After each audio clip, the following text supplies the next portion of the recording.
Hello, magandang araw sa inyo lahat. Drain na drain pa rin ako. Kahit yung galing kami sa hospital. Nung isang araw pa yun eh. Nung isang gabi pa, pero drain na drain. Ako hindi ko alam kung bakit. Siguro dahil ang hirap mag-upload ng footage ng 360. Anuhin mo pa yung mga anggulo. 'Di ba? Matrabaho. Ayoko na ng 360 camera. Hindi, joke lang. Hindi, meron ano to eh, may AI to eh, kaya lang baka hindi maganda yung resulta kaya minamanual ko na yung pagpaning ng camera. Anyway, mga kababayan ko. So, nakaka-drain yung lugar. Hanggang ngayon, hindi, siguro dahil puyat lang ako, no, kaka-arrange ng videos. Di ba? So, may pag-uusapan tayo ngayon. Alam niyo, nagva-viral kay Mon Confiado. Yung sinasabing copy pasta. Ano ba yung copy pasta na yan? Yung definition ng copy pasta. Ayon sa Wikipedia, ang meaning ng copy pasta ay copy pasta is a block of text copied and pasted to the internet and social media. Copy pasta containing controversial ideas or lengthy rants are often posted for humorous purposes to provoke reactions from those unaware that the posted text is a meme. So meme lang siya, no? Doesn't matter kung totoo o hindi. Pero siya yun ay controversial ideas yon na parang ganito, no? Pag sinabi mong meme kasi, idea lang kasi yun na nakakatawa eh. Tama? Hindi ko paano ba ma-explain ang meme? Ano ba ang meaning ng meme dito? An idea, behavior or style that spreads by means of imitation from a person to person within a culture. Di ba? And often carry symbolic meaning representing a particular phenomenon or theme. Not necessarily may tinutukoy kang tao.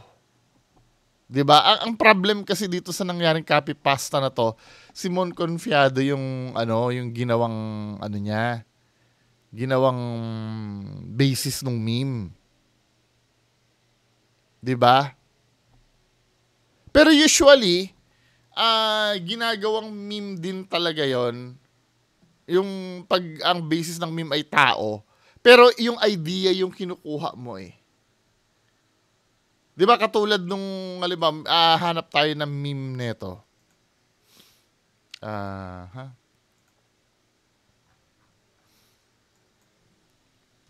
Celebrity meme. Tingnan natin kung may meme ang celebrity. Ito, katulad nito, no?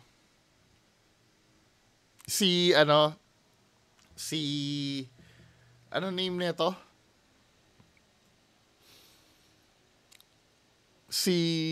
Singer to eh. Banin na may mental block ako. Singer to eh. Yung kumanta ng Rolling in si Adele. 'Di ba? Tama ako, Adele ba? Di ko na kasi naabutan to eh. Si Adele, humahakot ng award. 'Di ba? Totoo naman 'yon na humahakot ng award si Adele. Pero, kinukuha mo yung idea na to. Yung sinasabi dito sa, when the teacher uses your work as an example. 'Di ba? Marami siyang award. Parang, hindi naman tinutukoy si Adele mismo, kundi yung idea na may na may hawak-hawak siyang basta marami ito halimbawa ito si Dafoe, 'di ba?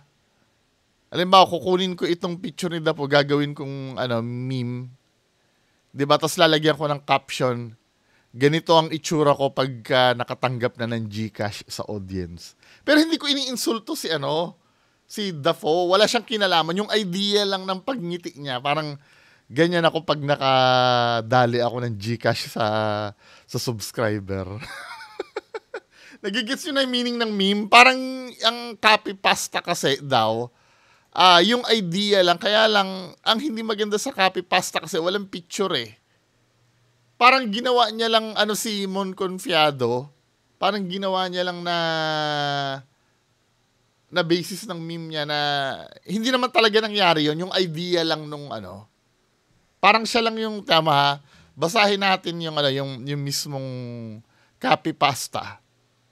Nagigets yun na meaning ng meme, mga kababayan ko? Kung hindi nyo nagigets yung meaning ng meme, kung medyo pangit pa yung pagpapaliwanag ko, pwede kayong mag-comment yun sa baba. Ha, yung pinakamagandang definition ipi-paste ko. Ha?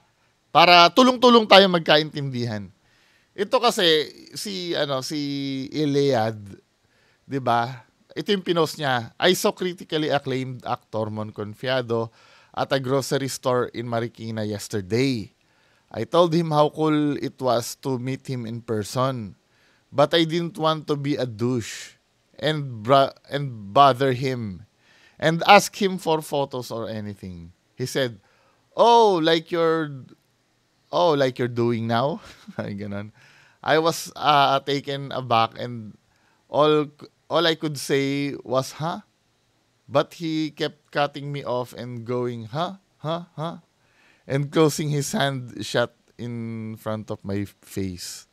I walked away and continued with my shopping, and I heard him chuckle as I walked off. When I came to pay for my stuff up front, I saw him trying to walk out the doors with like 15 Milky Ways. Yung chocolate yata to Milky Ways, in his hands without paying. The girl at the counter was very nice about it and professional and was like, "Sir, you need to pay for those first."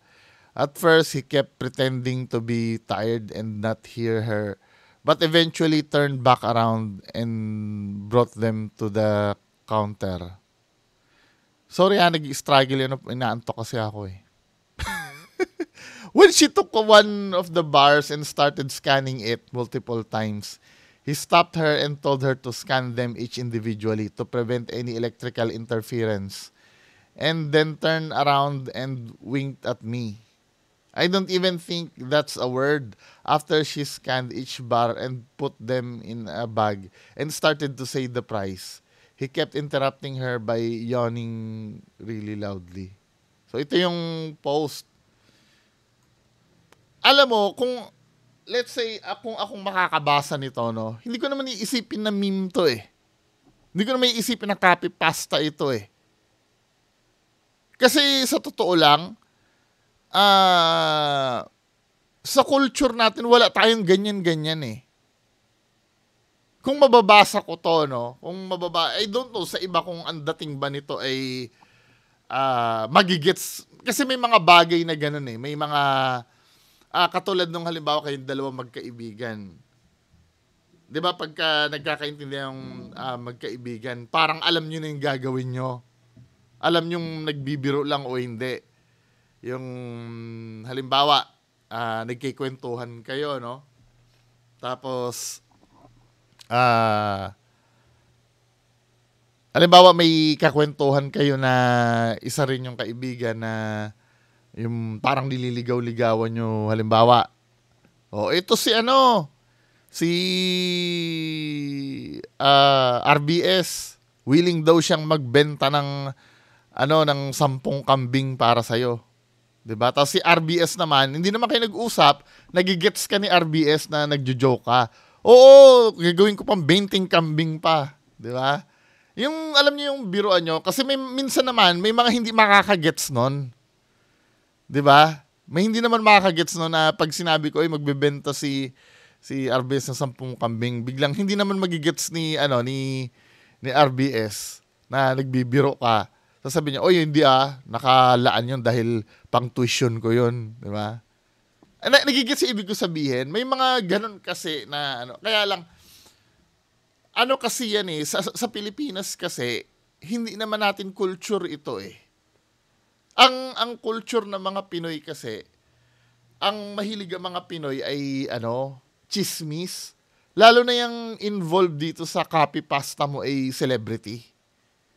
'Di ba? Pwede kasing makuha ito ng ng iba at ibalita doon sa kanilang column na ganyan ang ginawa ni Mon Conpiado. 'Di ba? Maybe may makakagets dito sa sa sa post mo na to, no? Pero hindi lahat. Yun dapat ang tatandaan mo. Hindi lahat. Hindi naman lahat ng nakakabasa diyan ay katulad mo na millennial or Gen Z. 'Di ba? Na in yang mga ganyang bagay. Yun sana naintindihan, hindi nyo mundo ito. Mundo nating lahat ito. 'Di ba? I don't know, siguro may may sarili silang mundo na akala nila lahat ng gagawin doon ay okay. So ito yung sinabi naman ni Mon Conpiado. Ayoko na sanang patulan itong certain Iliad na ito, pero tama ba na gumawa ng content tama ba ang ginagawa ng content creator na ito? Gumawa ng story using my name and my photo. Na-meet daw niya ako sa grocery at nagpa-picture daw siya pero dinuro-duro ko daw siya sa muka at may nakita na hindi ko binayaran ang 15 Milky Way Choco Bars na kinuha ko. At pinagsisigawan ko daw ang cashier ng grocery. Pinapalabas pa nito na magnanakaw ako. Nung sinita ko, joke daw, ito ay copy pasta. At biglang nilagyan ng disclaimer ang post niya. Yon ang problema. 'Di ba? Huli na maglagay ka ng disclaimer. Actually, itong na-screenshot sa'yo, wala nang disclaimer to eh. So, kung hindi ka sisitahin, hindi mo lalagyan ng disclaimer. 'Di ba? Pero huli na, pero hindi pa din inaalis ang post niya. Joke at my expense, joke pero nakakasira ng tao. Bakit ka magjo-joke sa akin? Close ba tayo? Sermon Conpiado, meme nga daw eh. It doesn't, katulad nung si Adele kanina, meme, hindi naman na kailangang, maging ka-close mo si Adele. Kaya lang, syempre, naiintindihan naman kita. Na hindi naman kasi lahat ng tao ay magigets yung meme na yon, 'di ba? Parang sobra na ito ang mga to para mag-akusa lang ng mga likes. Para lang makakuha lang ng mga likes kahit makasagasa sila ng tao. Tapos sasabihin joke. Ang daming nag-message sa akin at tinatanong kung totoo ba ito. Ayun ang problema. Ibig sabihin, wala talagang nakaget dun sa meme niya. Of course, sabi ko, hindi yan totoo. Never happened.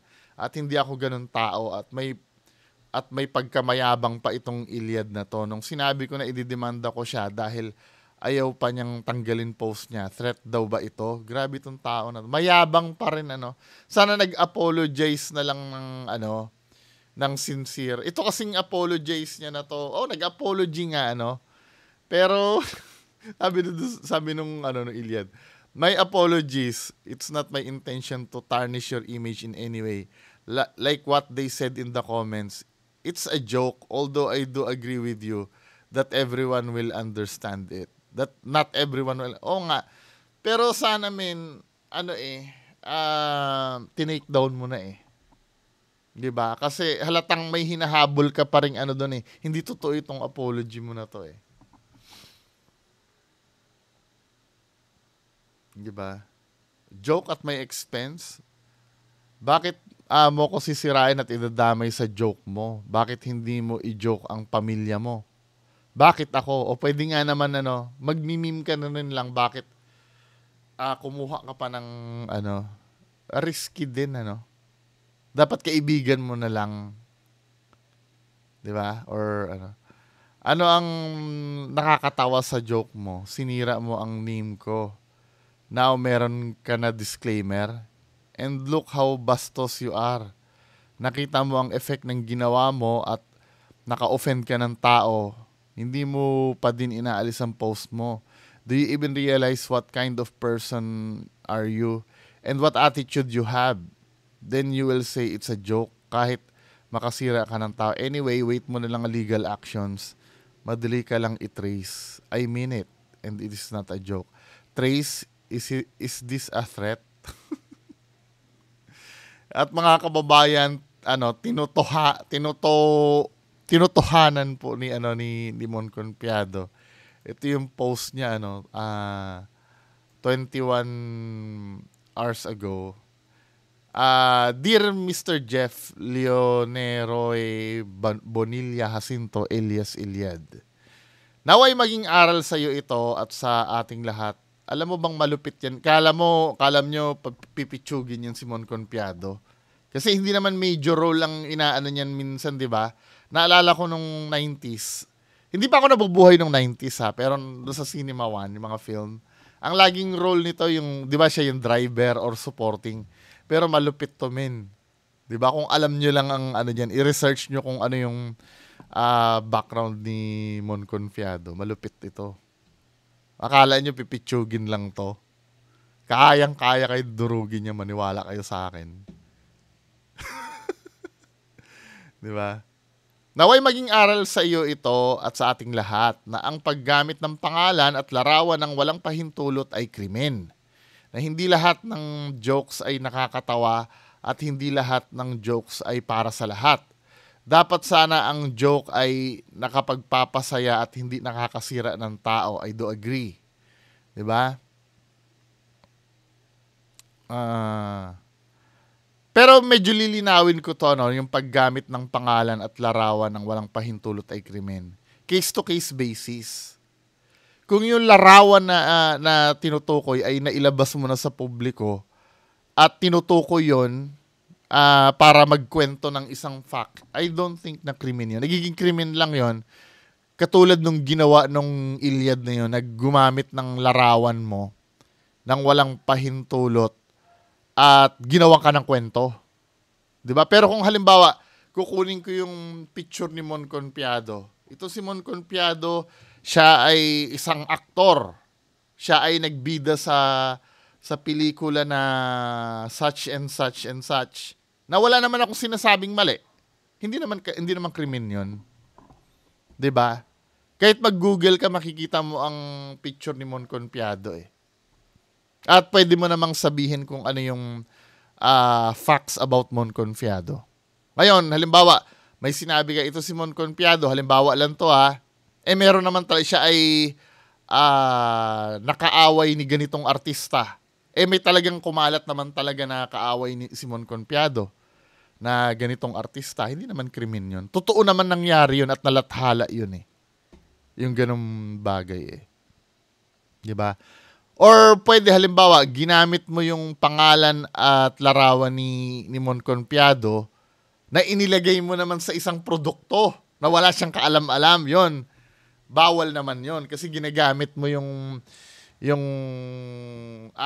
image ni Mon Confiado para makagain ng sa isang produkto. 'Di ba? Maraming si Doc Willie Ong ginagawa ng ganyan. 'Di ba? Pero kung yung mag-i-state ka ng facts about kay Mon Confiado, hindi naman bawal. Katulad nitong ginagawa natin, nagkikwento tayo na involved si Mon Confiado. Pinakita din natin ang picture ni Mon Confiado at dinidiscuss natin kung ano nangyari. Hindi naman bawal ito. 'Di ba? So ibig sabihin, dahil ginamit ko yung larawan na to, marami na nag-topic nito, men. Ano yung lahat krimen? 'Di ba? Hindi naman. Nasa publiko kasi itong issue na to. Mr. Jeff Jacinto Elias Iliad, ako ay isang tahimik na tao, never na nasangkot sa anumang manggulo sa buong buhay ko. Wala ako ni isang kaaway o nakaaway man lang. Ako ay tahimik na nagtatrabaho lamang bilang aktor. At bilang aktor, ang aking pangalan ay aking pinagkakaingat-ingatan dahil ito ang aking puhunan para ako ay makakuha ng trabaho. Tama nga naman, Kasi pagka ikaw ay naging synonymous sa isang scandal or isang yun na yung tatatak kasi sa tao eh. 'Di ba? Parang pag sinabi mo na Wally Bayola, may alam na agad ang tao regarding doon, di ba? Ngunit ako ay nagulat dahil biglang direktang ginamit ang aking pangalan at larawan ng walang pasintabi sa isang joke na tinatawag niyong copy pasta. Ang problema, kahit ito ay isang joke o meme lamang, hindi pamilyar ang lahat ng tao dito at ito ay pinost mo sa Facebook. At alam mo naman na ang mga tao ay napakadaling maniwala sa mga ganyang posts. Siyempre, ang ilan dyan ay maniniwala at ire-repost agad. Dahil katulad mo ay gusto lang nilang makakuha ng mga likes kahit may masasagasaan. Ako ay may mga ginagawang pelikula, may mga endorsements at may ongoing na transactions para maging brand ambassador ng isang produkto. Nako. Makaka-apekto nga to. Paano kung dahil sa maling pagkakaintindi sa joke mo ay maapektuhan ang aking mga trabaho? Dapat ba ay tumahimik lang ako? Dapat ba ako pa ang mag-a-adjust at pabayaan ko na lang at huwag na ako mag-react? Mr. Jeff Jacinto, uulitin ko. Ako ay mananahimik at ginulo mo. Ako ay nananahimik at ginugulo mo. Pero nung nag-comment ako sa post mo at messenger mo, sinabihan mo pa ako ng, is this a threat? Hindi mo pa din ito tinanggal hanggang kinabukasan ng gabi. Oo, nag-public apology ka kunyari later on pero sarcastic at hindi sincere. Mararamdaman mo naman kung sarcastic o hindi sincere, ano? At wala ni katiting na pagsisisi at proud ka pa sa ginawa mo. At ginagawa nyo pa akong katatawanan ng mga followers mo. At ngayon, ikaw na ang biktima at ako na ang masama. Ngayon, Mr. Jeff Jacinto, alias Iliad, gusto kong ipaalam sa iyo na ang inihain kong kaso sa NBI ay hindi joke. Ito ay totoo. Seryosohin natin ito para maging aral sa ating lahat. I'm looking forward to personally meet you in court. Mr. Jeff Jacinto, Godspeed. Lubos na gumagalang mong konpiyado. Minsan kasi yung pride din ng no? Pride din kasi ang nagpapahamak sa atin eh. Tingnan nga natin yung yung response ni Iliad. Iliad yung name ba? Iliad.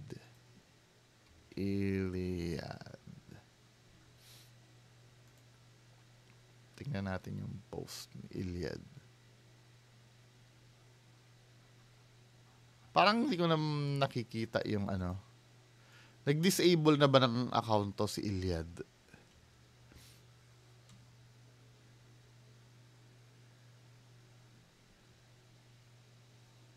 Tingnan natin.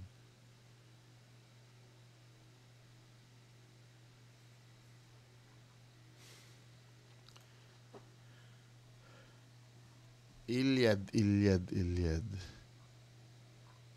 Parang hindi ko na siya ma-search. Iliad.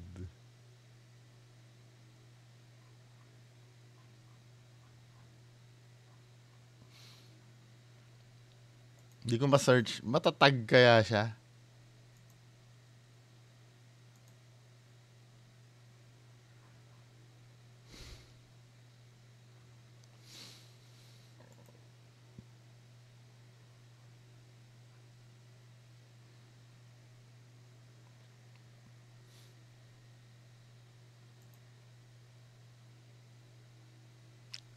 Mali spelling ko.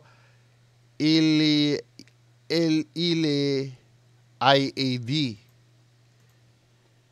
Iliad.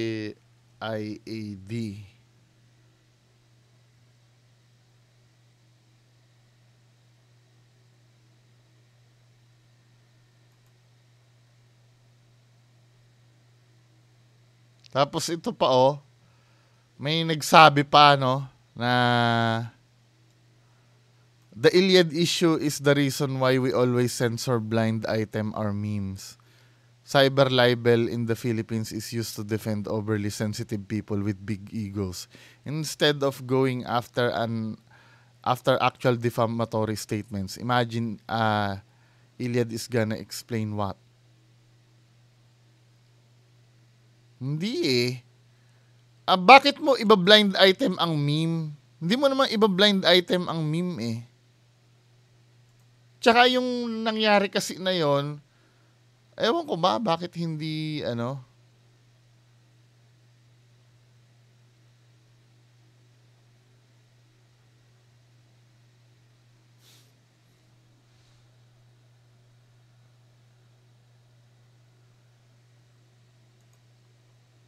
ngayon, ano siya, fundraiser para sa lawyer.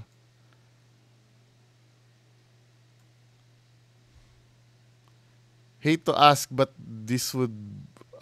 but would a fundraiser be okay with you guys to cover legal fees if shit does go down to court?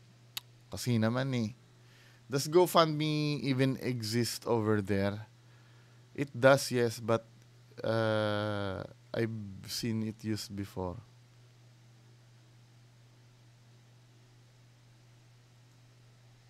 No PH. Nako, ano siya. Mon ominously said in a screenshot to wait for I'll post something on Monday, which tomorrow. Here, where I'm from, maybe that's the time I'll be served.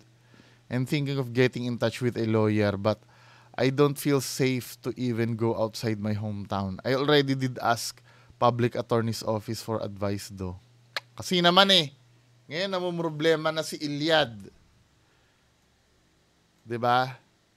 They said he had the right to pursue legal action and it would be much better to just ask him on settling this.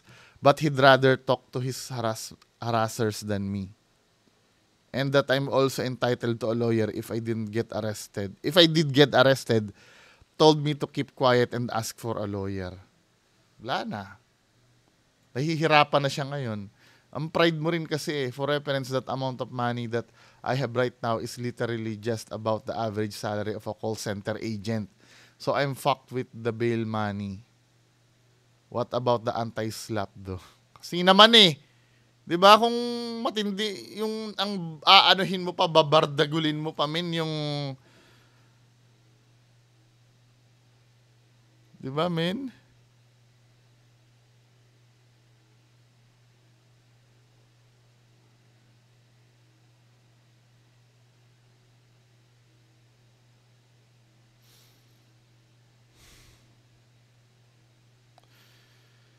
Ay, nako. Tapos ito sabi niya gano'n, no? Sabi niya, uh official statement, Iliad, for real this time. When I made that post, I thought it was just another meme that no one will remember in 10 days or 10 weeks or maybe even 10 years. But this time, I don't think that will be the case. For those who don't know, I fill you in. I made a copy pasta about Mon Confiado, a Filipino actor, and the copy pasta was that I saw X at the grocery store. And he confronted me about it. This originally started with with the artist Flying Lotus, but there are many variations of it. It could be about someone you know or someone else who is famous. Same story but different name. There's even notable video about American actor Ryan Gosling.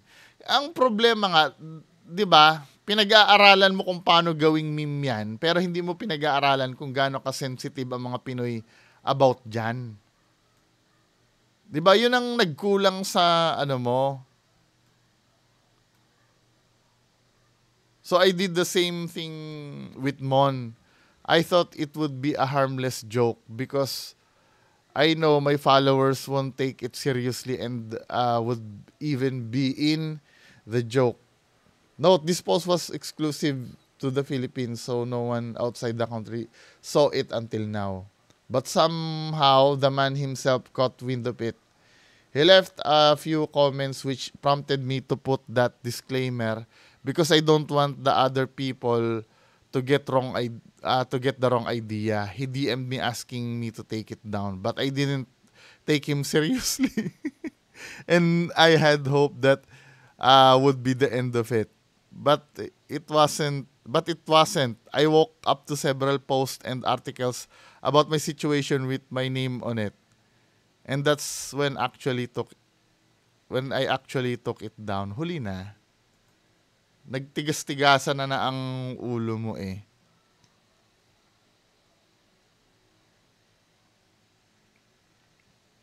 'Di ba? Sir Confiado, I know we got off the wrong foot here and I sincerely apologize. Wala, nagyabang ka na kasi men eh. You're right that not everyone will understand the copypasta and will take it as a real story, which is not. This was a big misunderstanding and it was never my intention to paint you in a negative light or taunt you. I should have deleted the post when you asked me to. We can shake on it or not. I just don't want this to go any further. It's also the reason that I'll be locking the comments because they're not gonna contribute anything. Feel free to haha or angry away. Nothing I can do about that. Ito kasi ang problem eh. Tapos, nung mga followers mo pinagtatawalan si Mon Confiado, okay lang. 'Di ba? Tapos nung ikaw na ngayon, parang ganyan yung mga ghost hunter eh. 'Di ba? Ako yung inaaway before, tapos nung sila na yung nasa sila na yung akala mo biktima. 'Di ba, men?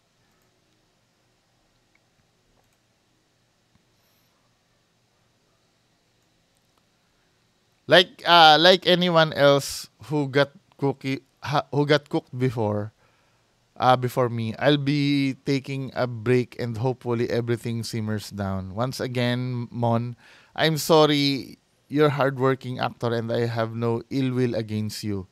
I'm just a fan who made a dumb joke and I know I'm in the I'm in the wrong here. None of this changes how I see you as a person and an actor.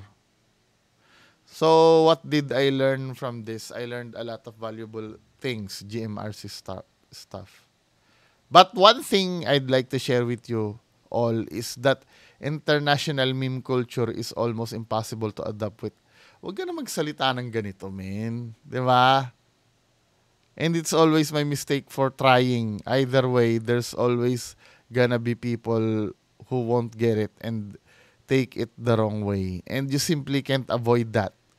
As the old adage goes, think before you click. So yeah, that's about it. See ya.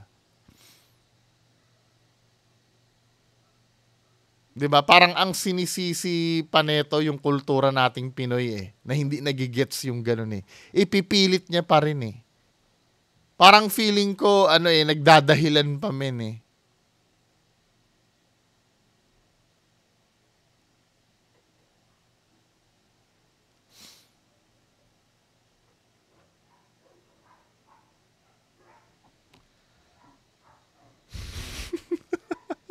Abi dito. Angas na pa Gcash later. Nag-leak sa yung nagpapa-Gcash siya para sa attorney. Yan, sige. 'Di ba yung mga malulupit diyan, tingnan natin sa sa demandahan, 'di ba? Mayayabang kayo, papatulpo kayo ha. Tingnan natin sa demandahan yung lupit nyo. Mauubos yung kinita nyo sa YouTube pag nasa maling side kayo.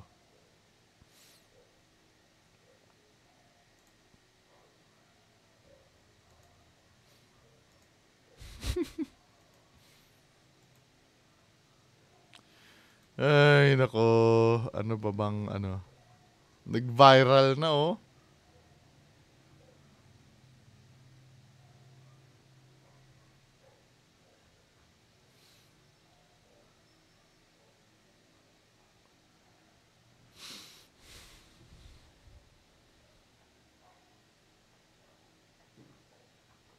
Mga supporter ni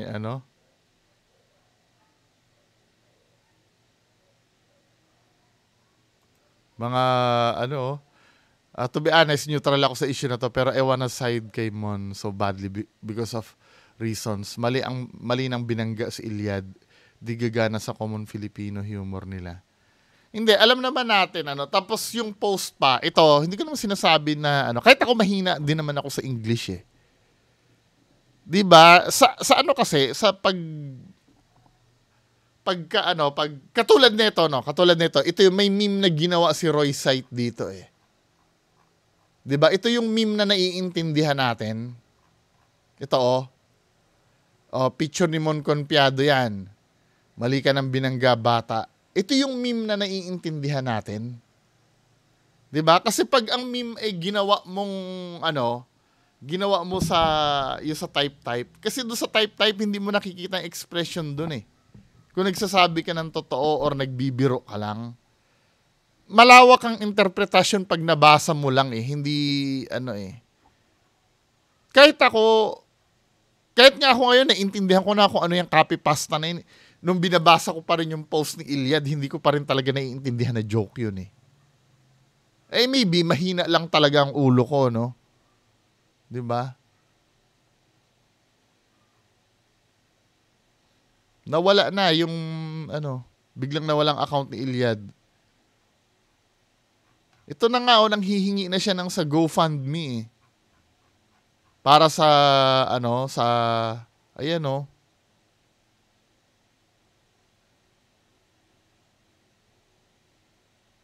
Nagfa-fundraiser, call center agent pala to si ano eh. 'Di ba matataas ang sweldo ng call center agent? O yan, 'di ba? Ubus ngayon yung ano, mahirap 'yan lalo na kung ay nako. Kung alam niyo lang ang kalupitan ni Mon Conpiado. Sinasabi ko sa inyo. May alam ako diyan na ano eh na narinig ko lang naman, no? Pero malupit 'yan, men. Maniwala ka sa akin. Si Mon Conpiado. Akala mo kahit porkit hindi niya ka-level yung mga sinusuportahan niya dati, sino mga sinusuportahan nito, yung mga sila Judy Ann Santos yata, 'di ba, dati nung araw. Akala nyo dahil ano putyo-putyo yan, hindi yan putyo-putyo, maniwala kayo sa akin. Isang ganun lang yan. Feeling ko nga hindi naman yata pag-actor ang main job nito eh. Malay mo sa isang malaking kumpanya. Yun lang ang feeling ko, no? Pero dapat aalamin nyo muna yung babanggain nyo. Yun ang lesson dito. Alamin nyo muna yung babanggain nyo bago kayo magyayabang-yabang. 'Di ba? Bago kayo magyayabang-yabang. May reason kung bakit hindi nagpapakilala yung ibang tao. 'Di ba? Kasi pag nakilala nyo, patay. Anyway, mga kababayan ko, yan lang po muna. Maraming salamat. Bye-bye.